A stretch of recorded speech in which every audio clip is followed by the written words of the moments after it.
Y les decía en su doctrina, guardaos de los escribas que gustan de andar con largas ropas y aman las salutaciones en las plazas y las primeras sillas en las sinagogas y los primeros asientos en las cenas, que devoran las casas de las viudas y por pretexto hacen largas oraciones. Estos recibirán mayor condenación.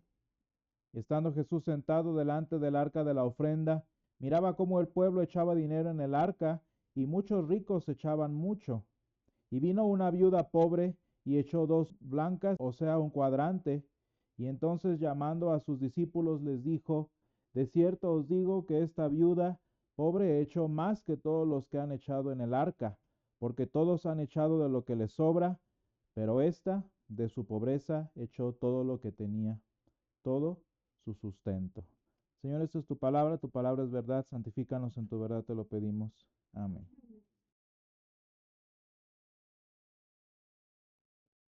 En la imagen de hoy tenemos lo que conocemos, bueno, lo que aquí el pasaje de hoy en San Marcos 12 del 38 al 44 menciona, que son 2 blancas, y luego nos explica que es decir, un cuadrante.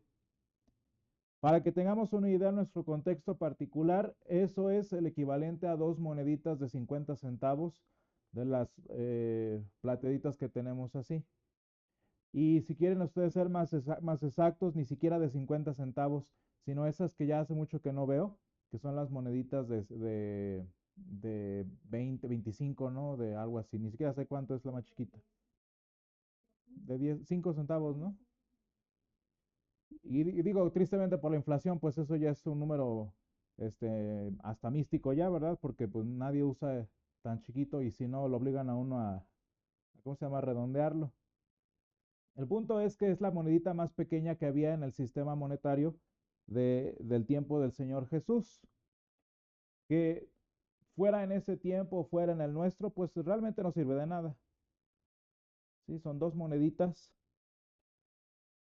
que sin embargo eran todo lo que tenía aquella viuda que vino a traerlas al arca del templo. Y hermanos, hemos hablado en ocasiones pasadas sobre la relación que tiene el dinero con la vida del creyente. Y hemos dicho de manera importante que el ser rico no tiene nada de malo, tampoco tiene nada de bueno, simplemente es una realidad alterna de la vida cristiana. Pero si lo decimos así de los ricos, debemos también decirlo, hermanos, de los pobres, porque ser pobre, económicamente hablando, no tiene nada de bueno y no tiene nada de malo. Es una realidad alterna a la condición del cristiano en tanto que vive en este mundo. ¿Y por qué quiero hacer énfasis de esto? Pues porque por eso les estaba explicando yo que nuestro contexto son moneditas de 5 centavos o de 50, lo que ustedes quieran, porque es irrelevante al reino de Dios. El dinero, las monedas, los tipos de cambio, como ustedes quieran verlo, no tiene relación con el reino de los cielos. Punto. No vamos a hablar de aspectos financieros, de abundancias monetarias cuando estemos delante del Señor. Eso se los puedo garantizar. ¿Por qué, hermanos? Pues porque el dinero es una forma en la que el Señor ha permitido nuestro sustento y nuestro crecimiento como seres humanos en tanto que estamos en una dinámica social importante, ¿no? Pero eso es en tanto que estamos en ella, mientras estamos en ella. ¿Por qué, hermanos? Pues porque si nuestra ciudadanía está en los cielos y no en las instituciones o naciones que hacen los hombres, pues tanto más nuestra riqueza. Porque nuestro tesoro, como lo hemos visto tanto en Colosenses como en Pedro, como aquí mismo en San Marcos, nuestra riqueza, nuestro tesoro, nuestra herencia está en los cielos, en donde no hay ladrones que roben dinero, no hay polillas, que es el ejemplo que utiliza para que se desgasten las riquezas. Es una realidad completamente distinta a la que nosotros estamos acostumbrados. De manera, hermanos, que no porque hablamos de moneditas, significa que las moneditas son el punto. ¿Sí? ¿Cuál es el asunto y cuál es el detalle? Y me gusta la última frase que en nuestra traducción tenemos aquí de San Marcos en el capítulo 44. Dice que esta mujer de su pobreza, dijo el Señor Jesús, echó todo lo que tenía, todo su sustento. Porque hermanos, lo que estamos viendo hoy es una versión muy extrema del mandamiento que el Señor estableció para su pueblo desde el monte Sinaí en cuanto al día de reposo y posteriormente el diezmo. Hermanos, lo que nos interesa como hijos de Dios a propósito del diezmo, a propósito del sábado, por ejemplo, que es el día de reposo, no es cuánto juntamos, no es cuánto dedicamos, no es cuánto tienes en tu corazón para darle a Dios, sino en dónde está tu sustento. Y ese es el punto. Y hermanos, a muchos, como que muchos cristianos no lo captan muy bien, pero el diezmo, la ofrenda y el sábado, el día de reposo, son métodos didácticos que el Señor nos da para aprender a descansar en Él. Y lo hemos dicho muchísimas veces.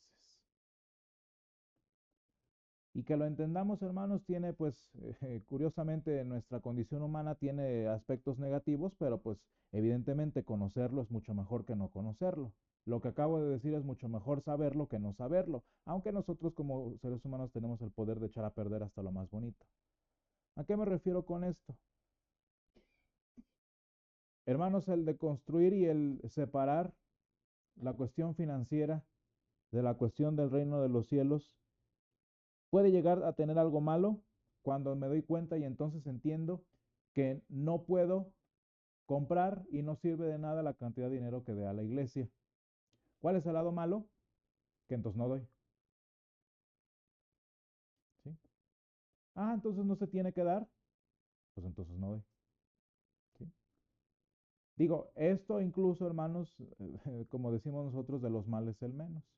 Porque es muy triste para mí, todavía más que esto que estoy diciendo, que formar un cristianismo holgazán, me parece mucho peor crear un cristianismo ansioso y desesperado, porque si no doy, no hay bendición. Porque si no hago, no hay retribución. Y hermanos, a final de cuentas las dos historias son tristes, pero una es más propensa a hacernos perder nuestra relación con Dios. ¿Por qué, hermanos? Pues porque fíjense, uno nunca se cansa de ser flojo. Eso se los puedo garantizar. Nadie se va a ir de la iglesia por no dar ofrenda. Y estoy usando un ejemplo muy simple porque es a lo que quiero aterrizarlo, ¿verdad? Nadie se va a ir de la iglesia porque no le piden dinero. Al contrario, ¿verdad? Y no obstante, si hay personas que se van de la iglesia porque les piden dinero. ¿Por qué, hermanos? Pues porque les dije que nunca nos da flojera tener flojera. Lo que sí nos da flojera y lo que sí nos cansa es tener que trabajar por nuestra salvación. Y eso sí cansa. Y hermanos, cuando hablamos, fíjense, es más muy interesante que San Marcos pone dos historias juntas. Una mujer cansada que da todo lo que tiene y unos hombres poderosos, que en este caso son los escribas, que teniendo todo, aparentan darlo todo, pero no lo dan. Lo interesante de del cansancio de lo que estoy hablando, hermanos, es que la única diferencia entre la mujer y los escribas en esta historia es que la mujer ya había llegado a su límite y ya estaba cansada. Y tarde o temprano les iba a llegar su momento a los escribas, que en este caso, fíjense lo que les gustaba hacer: andar con largas ropas, saludarse así, hola. ¿Cómo me choca, hermanos, las personas de negocios, según ellos, que llegan y te saludan bien fuerte? Licenciado. Tengo un alumno que, como les platiqué esto, me hace burla porque es abogado y cada que me ve me dice, licenciado Flores, ¿cómo está usted? Porque ya sabe que me da coraje. Porque, hermanos, a nadie le importa saludar a nadie. ¿Para qué hago todo ese show? Y hasta fuerte. Profesor, buenos días, así, para que todo el mundo vea que estoy haciendo una salutación en la plaza. que todo mundo vea mi educación, mi seguridad financiera, mi estabilidad económica, ¿no? En las primeras sillas de las sinagogas, fíjense, hermanos, hablando de chistes tristes, en la iglesia luterana tiene por tradición evitar el versículo 39. Dice, y las primeras sillas en las sinagogas y los primeros asientos en las cenas, porque los luteranos en Europa y en Estados Unidos, y se los puedo garantizar, porque yo ya estuve allí, nunca se sientan en la primera fila. Lo triste es que no lo hacen para no ser los primeros, sino porque no quieren estar enfrente. ¿Sí? Todo mundo siempre escoge la última silla y bien vacío está enfrente. Mi venerado predecesor, nuestro pastor, ¿se acuerdan que les decía, véngase para enfrente, hermana? A mí nunca me ha gustado hacer eso, ¿verdad? Pero a lo mejor en unos 30 años lo empiezo a hacer. Véngase para enfrente, hermana. ¿Por qué no se sientan hasta atrás? Porque todo mundo, para no ser escriba, mejor nos sentamos hasta el fondo, ¿verdad? Ese no es el punto tampoco. ¿Por qué, hermanos? Porque voy a aprovechar este comentario para decir lo siguiente. Porque muchas veces sale la misma. Me voy a sentar hasta atrás para que todos vean que no soy pretencioso.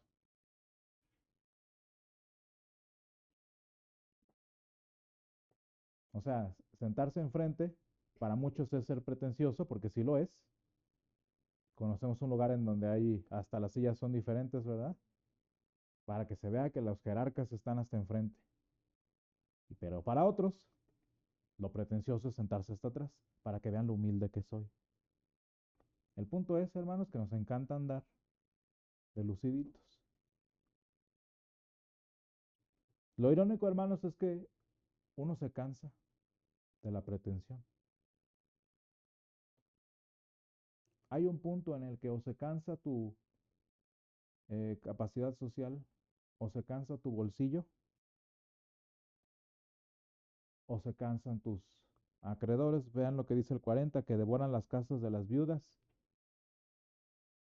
¿Qué creen que hacían los escribas? Pues iban a visitar a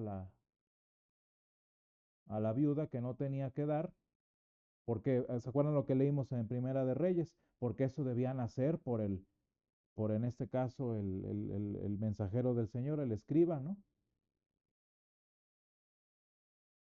En mero estábamos platicando mi mamá y yo que un señor nos dijo una vez que fue a pedir limosna al templo que en donde estábamos, que mientras haya protestantes uno come y duerme, o ¿cómo dijo? Me pasó por todo el país. El punto, hermanos, es que de pura entrada al Señor ese ya lo empezamos a identificar y nos dimos cuenta que no era una persona en necesidad. ¿Y qué creen que hicimos? Lo dejamos de apoyar, porque era un estafador. El punto es que sea porque nuestras finanzas empiezan a cansarse, sea porque a quienes le sacamos el dinero empiezan a fastidiarse o porque simplemente ya no tenemos ganas de seguir con esta carga de la pretensión humana, a final de cuentas llegamos a la misma situación de pobreza emocional, energética, social o económica de esta mujer que estaba allí. ¿Cuál es la gran diferencia, hermanos? Y esto es lo que a mí me parece muy importante de aprender la doctrina de las ofrendas. ¿Dónde está tu sustento? Porque hermanos, lo que tienen en común, ya sea la pretenciosa pobreza o la pretenciosa riqueza, es que son formas en las que nosotros buscamos colocar nuestra certeza de salvación, en este caso, nuestra eternidad o nuestra relación con Dios y no en el Señor. Hermanos, ¿para qué creen que tanto show además de lo social? Para que todos vieran y les ayudaran a confirmarles que ellos tenían una relación con Dios. En el mundo cristiano, hermanos, no hablamos de que todo mundo vea lo exitoso que soy. No, en el mundo cristiano hablamos para que todo mundo vea lo salvo que soy. Y ya ustedes escogen el tipo de pretensión que quieren. No, es que yo siempre soy muy humilde y siempre estoy dando todo lo que tengo y lleno el cestito de ofrendas para que todo mundo vea. Ojalá que así pueda yo estar más seguro de mi salvación.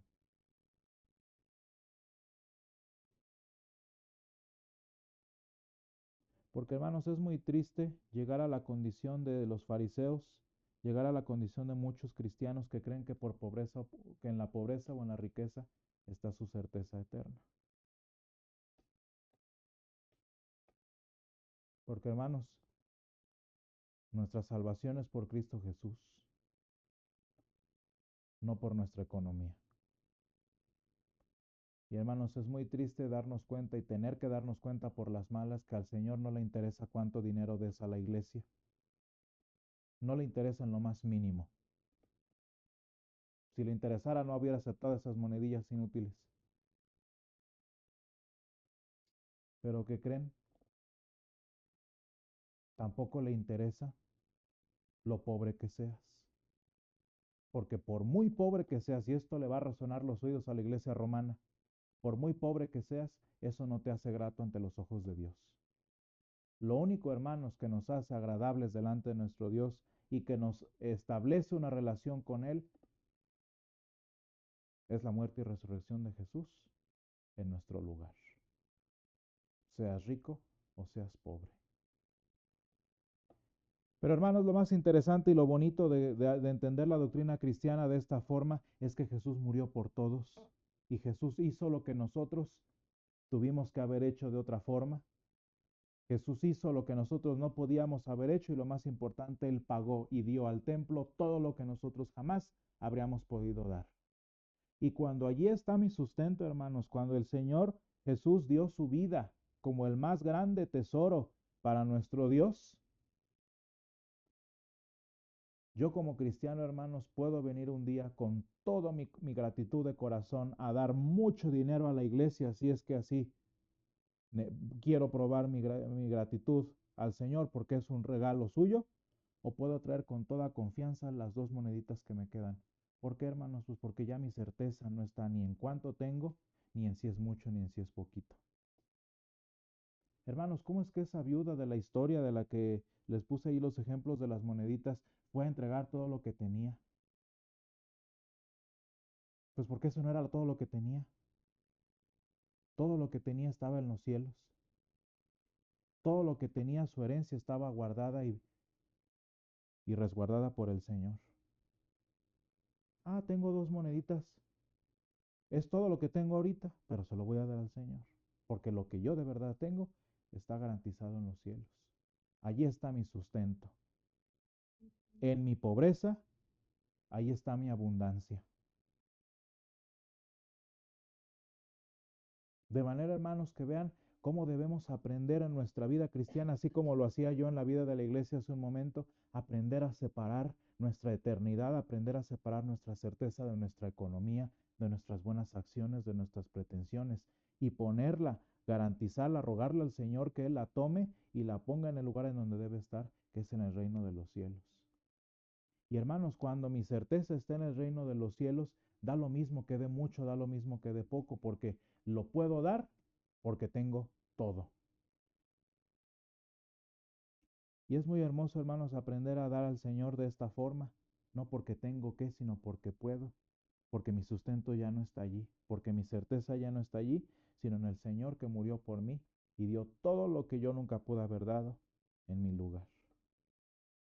Gracias, Señor, te damos porque tú nos enseñas a que nuestra relación contigo, Padre, se establece por los méritos de Jesús, por las buenas obras que Él cumplió por nosotros, Señor, por el altísimo precio, Señor, de sangre que Él pagó en nuestro lugar, y porque, Señor, a través de esta certeza tú nos enseñas a separar nuestra eternidad, a separar nuestra certeza de los asuntos humanos, Señor, como las finanzas, como las posesiones, Señor, como las pretensiones.